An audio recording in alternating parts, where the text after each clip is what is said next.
Pick up on this.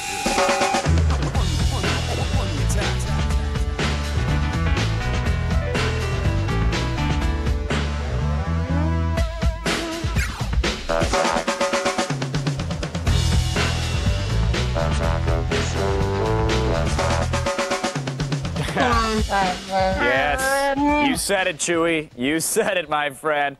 You know, I've been from one end of this galaxy to the other, and I've never seen anything like Attack of the Sith show. All right. Anything in English. Okay. This is our look back at all those special moments when we unabashedly gave into our Star Wars nerdiness. And what better place to start than with that phenomenon known as the fan film, huh? We went to Star Wars Celebration 3 in the hopes of seeing raw footage of tubby guys in cheap Obi-Wan robes force choking each other in their backyard. And what we got was considerably better.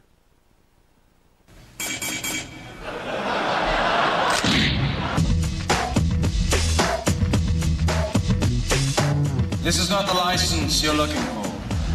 No, I need to see your license and your insurance. This gets better every time we see it.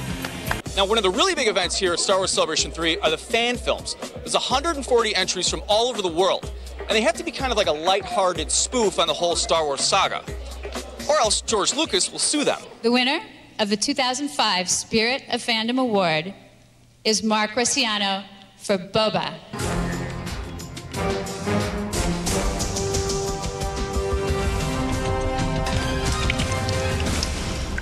And I'd like to thank my cat Harper, who pretty much is stealing the show. It's my privilege to honor and give the best original song to Timothy Edward Smith for one season more.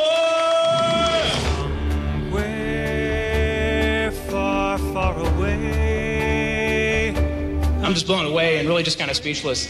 I want to thank my, it's goofy at times, but it takes itself seriously at times too, so we've just gotten a lot of great feedback. And every new day. Now, since the fan films are supposed to be kind of funny, there's a lot of pop culture references. Thankfully, this year, there was no Paris Hilton. The winner of the Crossover Spoof Award this year, however, goes to Anakin Dynamite. God, idiots. Hey, Anakin, what'd you do last summer? I told you, I spent it in Tatooine hunting Tusken Raiders. Did you kill any? Yes, like 50 of them. What'd you use? A freaking lightsaber, what do you think? Who did the character Anakin Dynamite? That was a friend of mine's, John Baker. He's really, really good. He's the guy. I mean, there's very little acting. That's almost him. Lightsaber skills, speeder bike skills, Jedi mind trick skills. You know, skills. God. This is the Fan Film Awards. This is the film that you guys picked. John Hutchins in the front.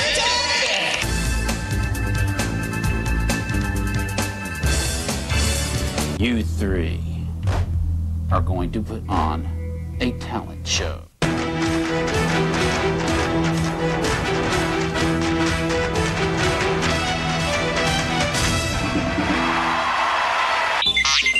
No, RT, you can't read the winner. Nobody understands what you say.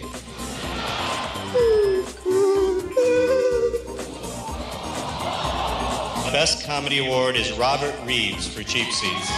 Woo! Woo! Woo! Woo! Woo! What?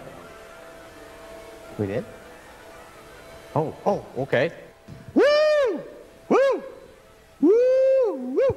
Seeing Star Wars for the first time when I was about 9 years old in '77 made me want to be a filmmaker.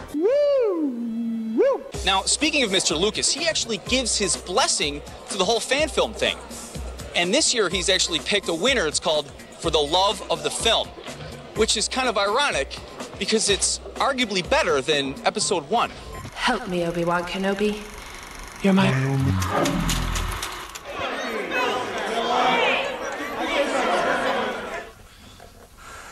Traveling through hyperspace ain't like dust and crops, boy. Without precise calculations, you could fly right through a star, bounce off a supernova, and that end your trip real quick now, wouldn't it? The winner of this year's award is For the Love of Film by Barry Curtis and Troy Metcalf. that George Lucas would actually say my name and not be cursing me in like a traffic accident. You know, that it would be in a good way is just mind-blowing to me. I know it's closer than before, but I'll be waiting here one season more. Still nothing, really? You never saw a dime?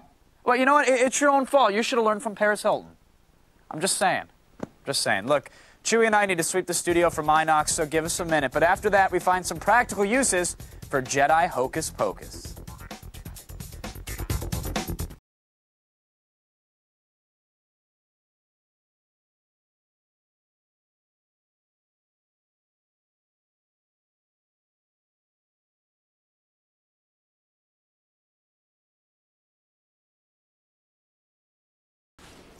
All right, time is up. Pencils down. Pencils down. Pencils down.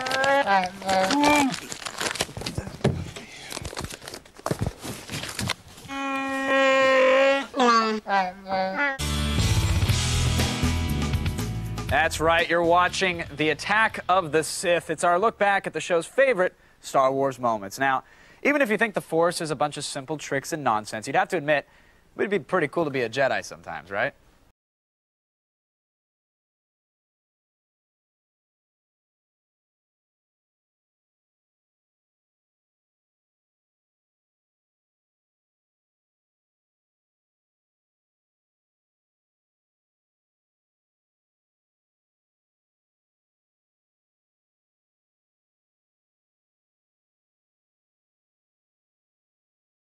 No, Kevin, you are an idiot. I am a bit of an idiot. Yes, I am a bit. No, and you know, you mod like a little girl. I do like to mod little girls. No!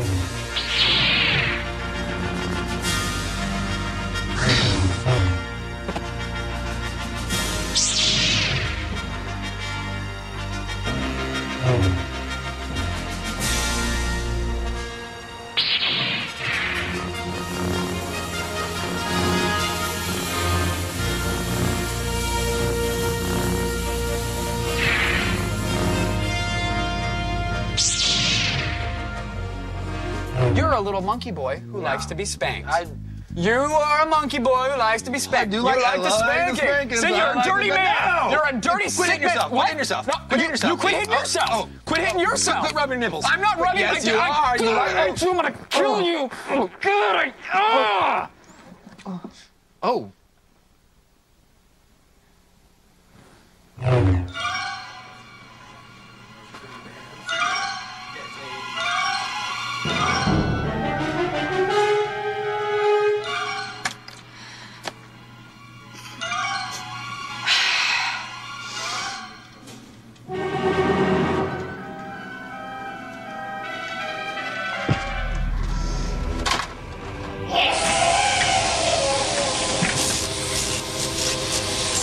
Oh, Sarah, please.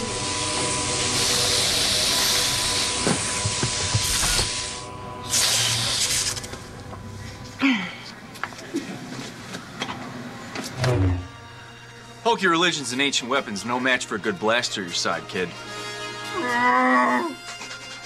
You said it, buddy.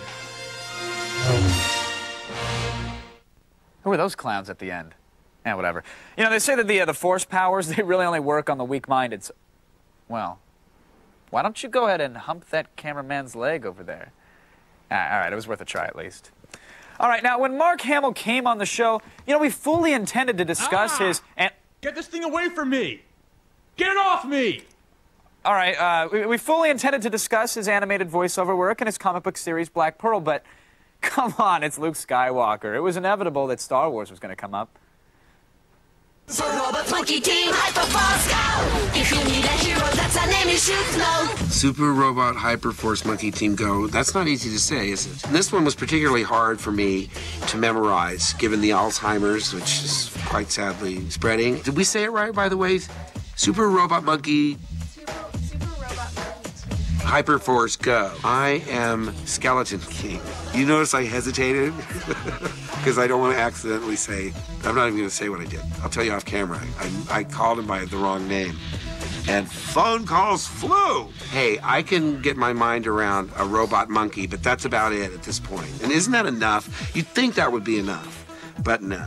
It's got the kinetic energy of a Ninja Turtles, and it's got sort of the apocalyptic bent of a Marvel comic. Super Robot Monkey Team Hyperforce Go. Did I say it earlier, right? I think you said it right earlier. Oh, good. Because I get memos that say, it's Hayden Christensen. I said, well, I said that. They said, no, you said Christian Haydenson. I said, oh, I feel horrible. Tell him he can call me Ham Markle if he wants.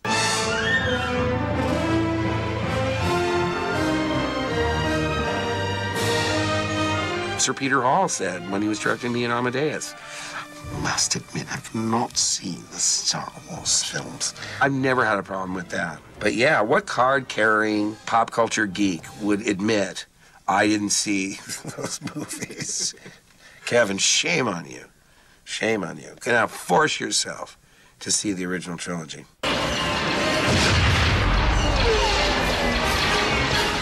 I've just watched episode 3, and it's just a whole different set of stories for a new generation. I'm not really objective because we had a beginning, a middle, and an end. And in my mind, it was really over. I think it's better to compare the modern ones within themselves and the old ones within themselves rather than to cross-generate. I did say, George, lighten up. I mean, get some humor in here. I mean, we had a character that said, hey, hokey religions and 2-bit. That was genius. Because you have all the cynics in the audience watching this sort of inherently cornball fairy tale dressed up in science fiction clothes. I thought you have to guard against acting like it's important. Because it really isn't. It's meant to be escapism for 8-year-olds. We didn't expect to be on the cover of Time magazine.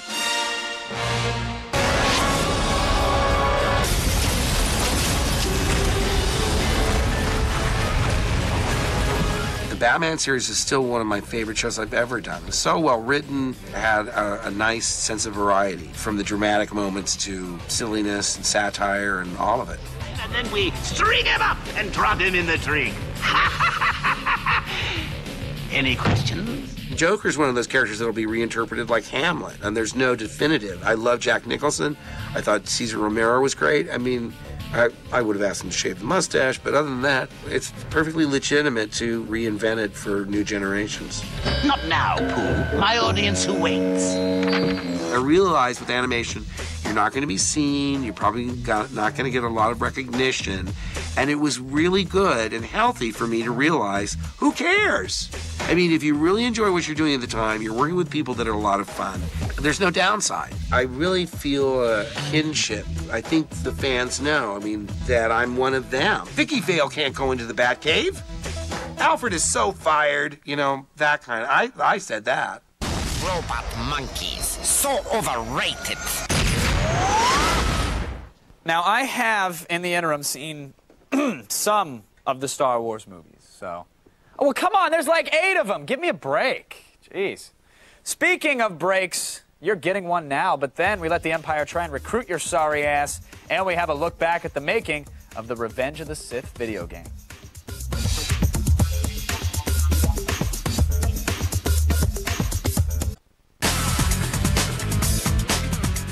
Now, we're not proud of this, but the Imperial Army once bought some ad time during Attack of the Show in a blatant effort to recruit our impressionable viewers. Why did I become an Imperial soldier? Let's just say I was made to do this. I've seen the entire galaxy, from Ord Mantell to Dantooine. This is a brave new world, and I'm on the front line. That guy next to you, he's not just a fellow soldier, he's like a brother. Same with the guy next to him, and the guy next to him. Sure, it gets rough sometimes, but that's what we do. We keep the peace, and we keep people safe. Hey, they might not like it, they might resist, but in the long run, we know what's best for them. How do I know? Because I'm an Imperial Stormtrooper, and I make a difference. The Imperial Army. Protect, serve, and quell. That's who we are, that's what we do. An army of one. Now listen, kids, it's not worth signing up unless you get to be a scout trooper. Those guys are cool. It's worth it. Now, game makers used to be able to slap a few pixels together in the vague shape of an X-Wing and call the results a video game tie-in, right? But when they set about making a Revenge of the Sith game, the line between console experience and theater experience got a little blurry.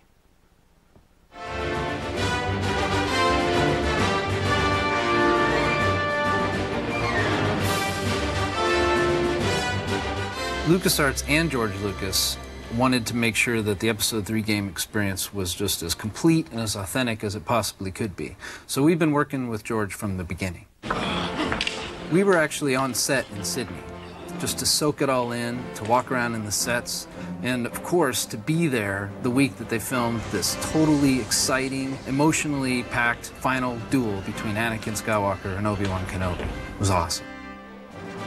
We would join George at the art department at Skywalker Ranch to view the latest concepts, just to make sure that everything we did was in step with everything that was going on with Episode 3. We had an amazing opportunity to have Nick Gillard, the stunt coordinator for all the Star Wars prequels, to come out from England and stay with us for a week, training all our animators on sort of the Jedi arts that he's been perfecting for the past few years. You know, having played a few games myself, and as you're playing it thinking, God, I wish I could do this, or I wish this button did that. You know, we now, because we're working on this game, we're in a position to do that. So we're working particularly on footwork, exactly how they move, how their wrists move. When they turn, that they turn the right way. And he brought the real lightsabers, so we all got to hold those and, you know, try them out on each other. And then he would show us, no, you don't hold it like that. You're going to get killed, mate. Hold it like this. So he would show us the way to use the lightsaber, and we really learned from that. And then when Hayden came to join him, it was even better, because now we're working on character. With Hayden, we have something really unique. We've got someone who has trained for 11 weeks just for this movie, so he's got the muscle memory to do everything just right. And then on top of that, he plays a lot of video games. So he really knows the end application of what we're doing, because he just knows exactly what we're going for and is able to apply his knowledge right to what we're doing. His posture, the way he is arrogant about blocking people, and the way that he is, his shoulders are sort of slouched forward, like he doesn't care anymore. It really helped us completely understand the process that they go through when they're choreographing moves. So now our animators and designers are really excited, taking what they've learned from those sessions and integrating into the game itself. The fight between Obi-Wan and Anakin at the end of the film is epic, just unbelievable lightsaber fighting. Yeah, the game is just going to go nuts with that. I've never been involved in a video game project. It was fantastic to work on. It has all the fluidity and artistry of a finely tuned fight sequence in a movie, yet the player is able to take it any way they want. Being a Jedi and learning the art of lightsaber sword fighting, that's what you're going to see in the game.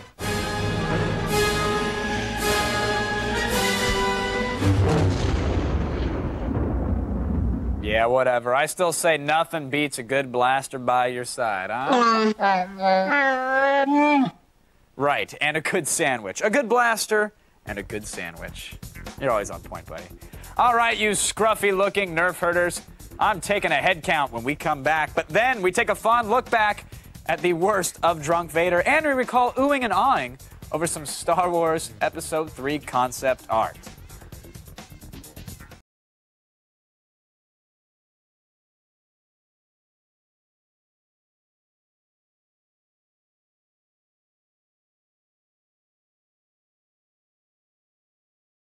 Or have you ever been a member of the Communist or Nazi Party?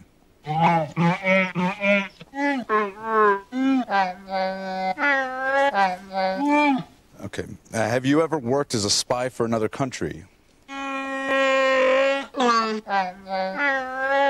Okay, yes. No. Have you ever worked as a prostitute? Okay.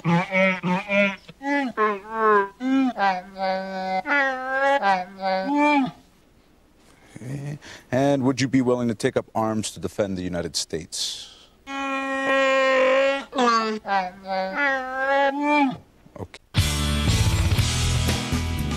Oh, look. You're happy to be back. This is Attack of the Sith, our celebration of Star Wars geekness in all of its forms. Now, if the original trilogy is to be believed, then Darth Vader is a badass who'll kill his own soldiers at a moment's notice. In the prequels, however, he's kind of a whiny biatch. Yeah? Huh? Well, maybe neither of these things is true. Maybe he's just a drunk.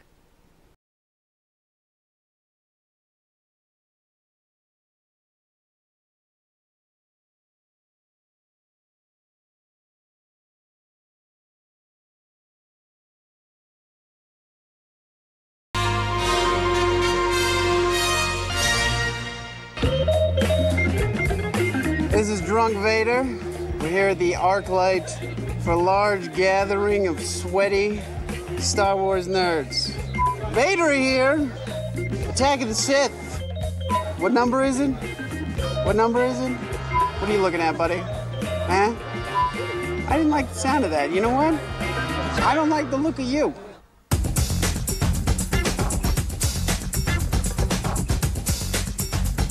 So we're here with a collection of the coolest Uber geeks ever. What's up, dog?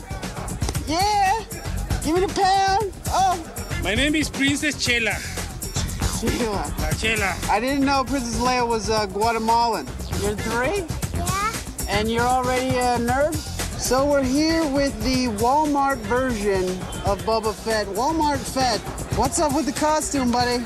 Kid Fisto? Oh, that's my Jedi name. Yeah, Kid Fisto. Yeah. That's the worst name I've ever heard in my life. This is a dream come true. Oh, you look great. You look great. How old are you? Illegal? Yes, 21. 21. Awesome, awesome. You know, you are way too good looking to be this nerdy. Excuse me, Turbo. What's your name? Becker? Yeah. Is that your real name? Yeah, it's my name. Well, that's just a strange name for a gay Jedi. For what? But you got a f***ed up head, dude. You look like one of those crunch berries like old ladies collect that look like Lincoln. And this is your friend, the Wookiee? Yeah, this is Lumpy from the holiday special. Will you take your top off? Hell no. Will you let It's me? not a perverted show. So we're here with the Star Wars Miata. I believe it's a nerd fighter. R2, what are you doing? Get out of that car! We're witnessing an amazing event. There's some sort of nerd ballet. So guess who I ran into at the scene of all scenes, episode 3. Drunk Vader! I think I know what you want. Yeah, buddy. DVD Whoa, baby. there you Chris, go. watch where you're putting that, buddy. Spoiler! I'm wasted! Spoiler, you're hot! Spoiler, I'm a jerk! And look, Darth Vader's in, he's in the fat chicks. Ah, be careful with my head, Daddy. Ah! That's not nice to say, because I'm into fat chicks, too.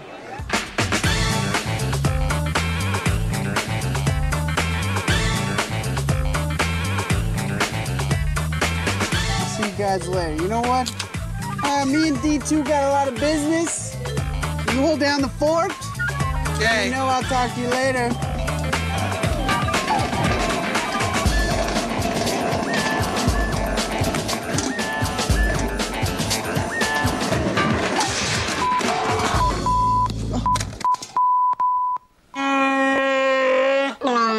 You know what? That is a good idea, Chewie. I think we should reveal once and for all who Drunk Vader is.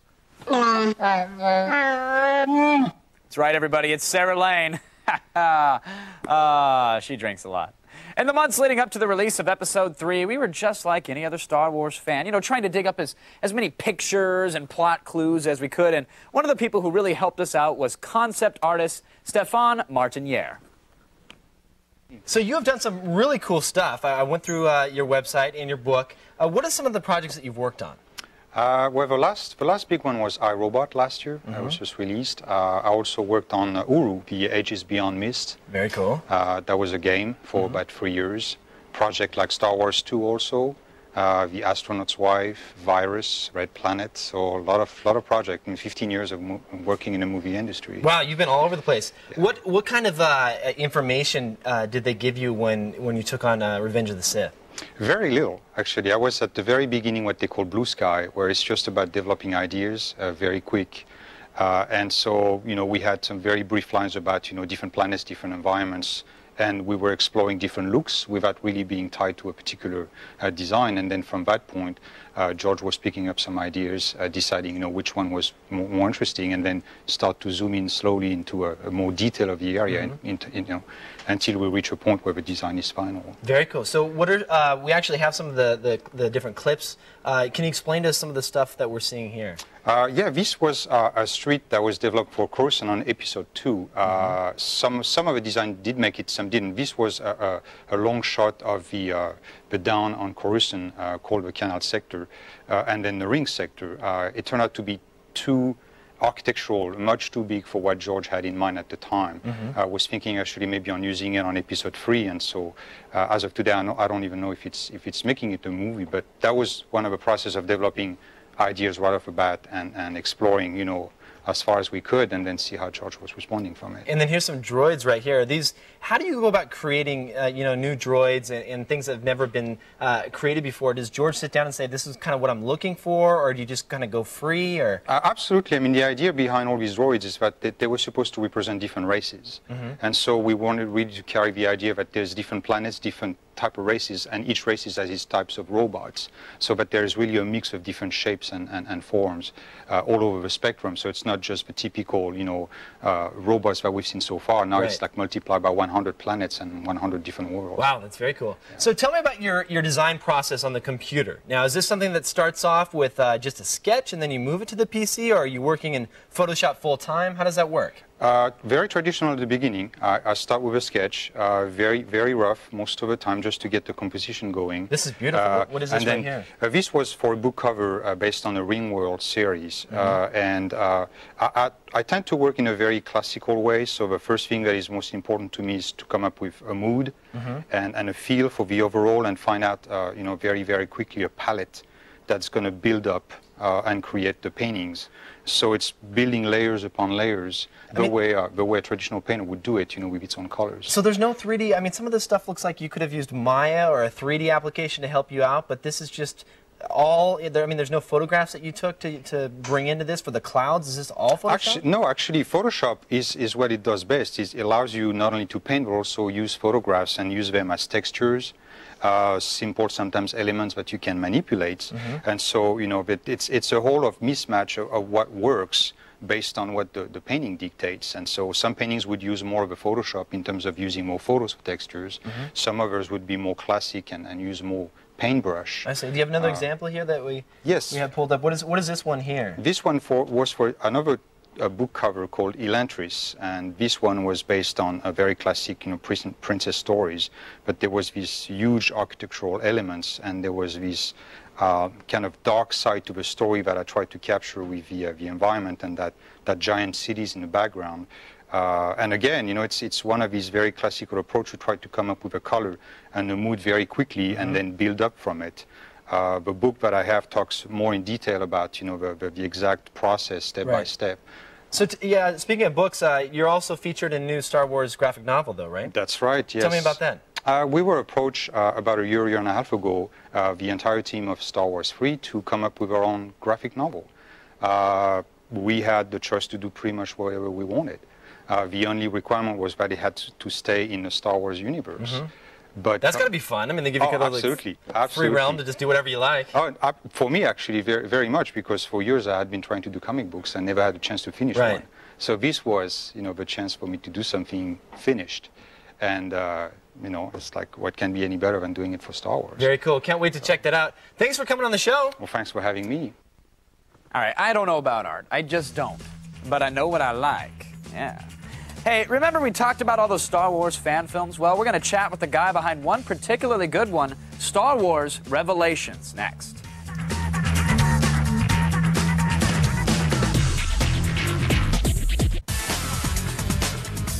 Welcome back. We've been marveling at just how many times we've had something Star Wars related on Attack of the Show, and by God, we're nerds.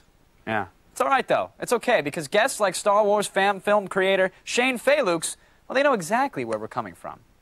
Terran Anwar, you are hereby under arrest for treasonous acts against the Empire. Now, Sergeant, I'm sure you can understand why I can't accompany you. I can shoot you here. But you won't. down, Commander.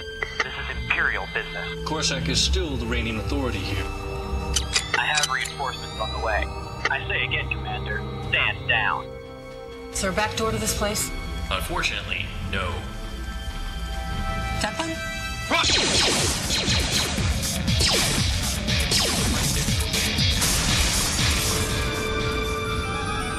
Fan films are certainly nothing new, but you've really got to hand it to the few people out there who aren't satisfied with Super 8 epics featuring siblings dressed in bad Halloween costumes.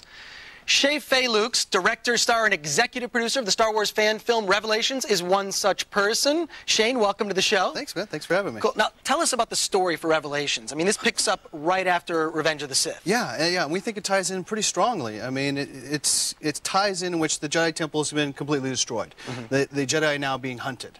So in our story, they're underground. So the Jedi are now looking for an ancient artifact that's said to give them great power. Of course, the Empire wants to find it to eliminate the rest of them. And then come episode 4, our story kind of helps to understand or explain what happens to all the Jedi. So hopefully it's a good adventure. Now tell us, why a fan film? I mean, the production value on this, you could have made your own big sci-fi movie. Sure.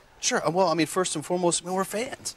I mean, if you had a chance or a dream to live, be in Star Wars, would you go for it? If the technology is there, the skill set is there, I mean, it's available for consumers that you can take your home computer, make a film, and live in Star Wars. Wouldn't you want to do it? Did you give yourself a cameo?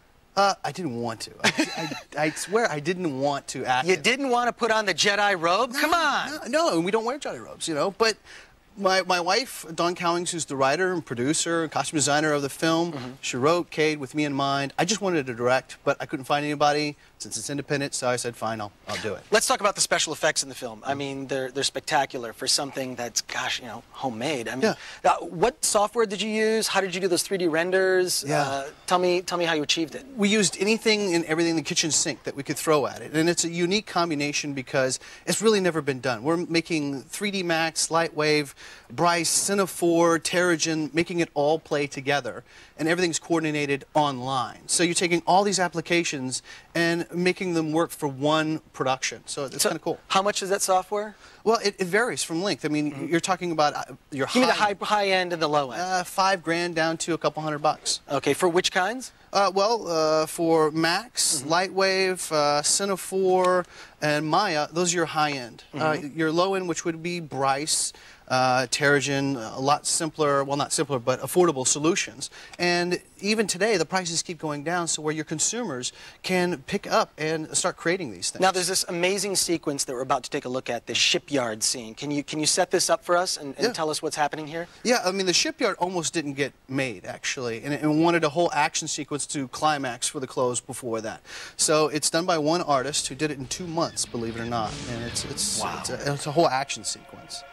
I mean, if it was rendered more high res, I mean, this is good enough to be used in Revenge of the Sith. Tell us more about this sequence. Yeah, well, I mean, the whole chase is one of these TIEs coming after him. He crashes into this array within the Corellian shipyards. We really wanted to show that, which causes a chain reaction that falls and crashes down into a bulk cruiser, which breaks loose from its coupling. And then as the exigence that's coming in, and we see the Cougar go by, smash right into that dude, and boom. I mean, you got to blow stuff up. And it blew up real good. It blew up real nice, didn't it? Cool. Yeah. How much did this whole project cost? Well, I mean, my budget was $0, but what it wound up costing me, a little under $20K. And I brought you the coveted Revelations DVD. Now, you have no idea. DVD special edition. You have no idea how coveted. Me wanty. 2-disc set. Two-disc set. That's yours. Great. And I gotta say, I gotta throw you some props for that. I mean, there are more women in Revelations than there are in the whole 6 Star Wars movies. Good for you, man. Good for you. Yeah. I mean, if you lived in the time of the original trilogy and you weren't making it with Princess Leia, you're pretty much screwed. Pretty much. But yeah, I really wanted. In the industry alone, I don't feel there's enough strong female characters. Revelations is written by 2 women, Dawn Cowings and Sarah Jaworski. It's produced by a woman, my wife, Dawn Cowings. It stars women, and I like women. So let's make a movie. I believe you. Yeah, I believe you. So, and I do have one little critical thing, and this actually applies to a lot of fan films. And you can look on this as a compliment because you and George Lucas, I think, have something a little in common, and that's The acting is not the highlight of the film. I'm sorry to have to say, I'm being honest, but the... Give me the DVD back. Yep. Give me the DVD back. No. Please, but like, talk about that. I mean, were you using a lot of friends or local theater actors? How did you pull together the cast? Absolutely. I mean, you understand from an independent level, I'm using my friends. This is also our first film. I have to say I'm very proud of my cast because I've never seen harder dedication and devotion for 2 years of shooting, and it took a lot out of it. Tell us what's next for you. I don't know. Hopefully another film, original film. Revelations 2? No, I can't afford it. No, we're hoping that if I can find the financing and the backing, because I can't afford to do it myself, is to go in and do an original story that's bigger than Revelations, and I'm already starting to work on the story. Well, as a showpiece, I mean, this is spectacular. Yeah, I'm hoping that, this is what we did with nothing. Now imagine what I could do with a real film. I'm just waiting for the first fan film director like yourself to cross over into mainstream Hollywood filmmaking. I'm trying, Congratulations. yeah. Great. Thanks. Oh, Shane Falux. Nice guy. Fun name to say. Got to throw him some props on that one, right, Chewy? Right. Now, doing a show like this ain't like dusting crops, boys. No, we need a break. But then Chris Gore, well, I mean, that's enough to make a comeback, right? Chris Gore. Come on.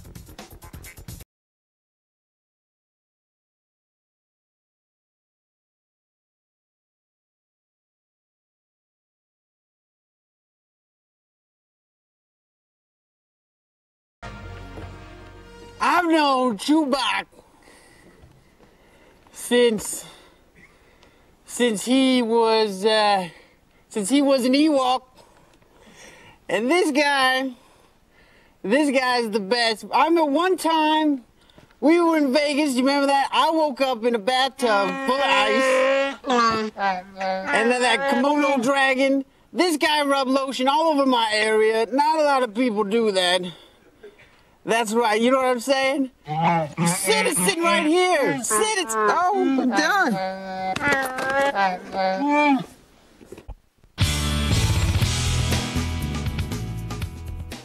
Welcome back to our celebration of Star Wars geekery. Now, regular viewers know Chris Gore is the guy who comes in every Tuesday screaming about DVDs and making Sarah nervous. Well, he's also the founder of Film Threat magazine and, believe it or not, a bit of a Star Wars fan. Is this the best a rebellion can send? A little girl? I'm a Jedi. Really? Really? The Star Wars hype never ends. Film Threat is actually sponsoring a Star Wars rarities on video in Hollywood at a place called Cinespace. And of course, the guy behind Film Threat is none other than Chris Gore. We're premiering some Star Wars shorts. Return of Pink 5 and Nerd Hunter. I'm totally clear to land. You are totally clear to land. And you want to take me shopping afterwards. And I want to take you shopping afterwards.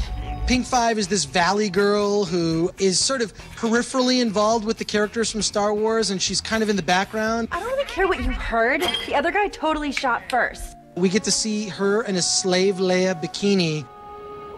Stacy, oh, wow. My favorite bikini ever. Salacious. No, I just took you out.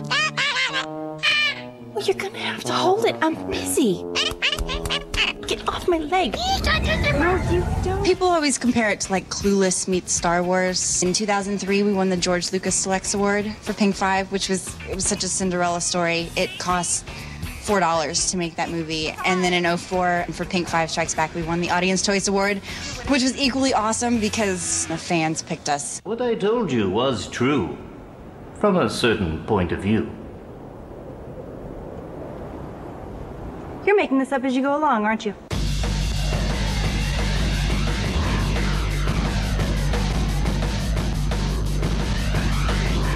Nerd Hunter 3004. It's a short film. It basically takes place 1,000 years in the future when being a nerd is completely illegal. So they go about and assign people, sort of like in Blade Runner, to hunt down nerds. What do you know about comic conventions? I know that they're illegal. You like toys, figures? Of course not. I don't even know what they are. Do you think that's a realistic scenario for nerds of today? I think it'll probably happen in about 500 years, not 1,000 years, but it will happen. It's frozen or something. I don't know what's wrong. Oh, freeze? That's easy. Just hit Alt-C while holding down Shift and you... Can you hold this down, nerd? You're busted.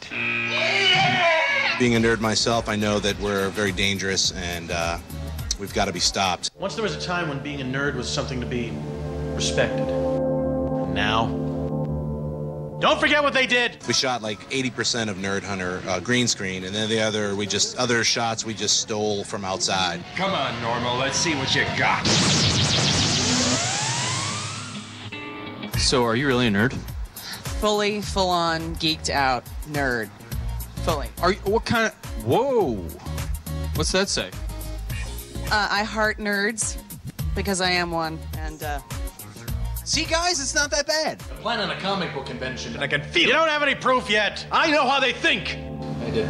Delete that kid. What do you care? He's just a nerd. Nerd Hunter, 3004.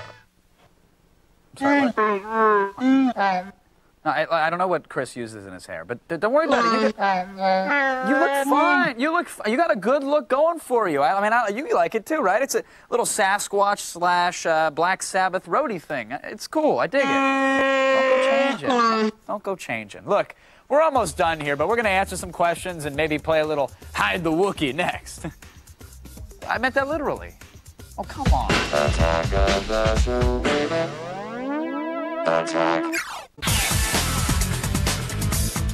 Just give it back. Yeah, okay. Yes, I get it. You're placing the blaster in a comical area. That's very funny. Give it... Nope, nobody's laughing. Like, it's old. It's actually kind of a lame... It's lame, actually. I don't even want to... Can you wipe it off first? Just rub it against the... All right, it's time to tackle your Star Wars questions. Here we go. Cool as Sith 345 asks Kevin, now that you've finally seen the original Star Wars movies, what do you think? That's the answer. Sai finally asks, if you had to choose between living in the Star Wars universe or living on Star Trek, or at least in that universe, what would you choose? Interesting question as well. I would choose the Doctor Who universe. And hear me out here. I have a weakness for scarves. Plus, I would never really have to ever do anything. It's a pretty sweet gig if you think about it. And a close second would be the new Battlestar Galactica universe for two simple reasons. Hot robots. Hot robots. That's good, right? You want to play with the Wang Blaster a little bit more? All right, go ahead. You sell it. That's good. R5D4 asks, is Drunk Vader really drunk in his segments? No, R5, he is not. He does, however, have like a massive metal plate in his head, so all the producers have to do is wave a magnet anywhere near him, and bingo, you've got a performance. That's good stuff, right? That's a little behind-the-scenes magic for you. It also works with microwaves, oddly enough. So don't nuke a Hot Pocket when he's near, or else he will piss himself, yes. Sith Blaster asks, hey, Kevin, in your opinion, who is the most annoying character or species from Star Wars? They're all lovable. Anything to add, Chewie? All righty. Look, I know that there's still some Cheetos in the green room. I'm out of here. May the Force be with you. Good night, everyone.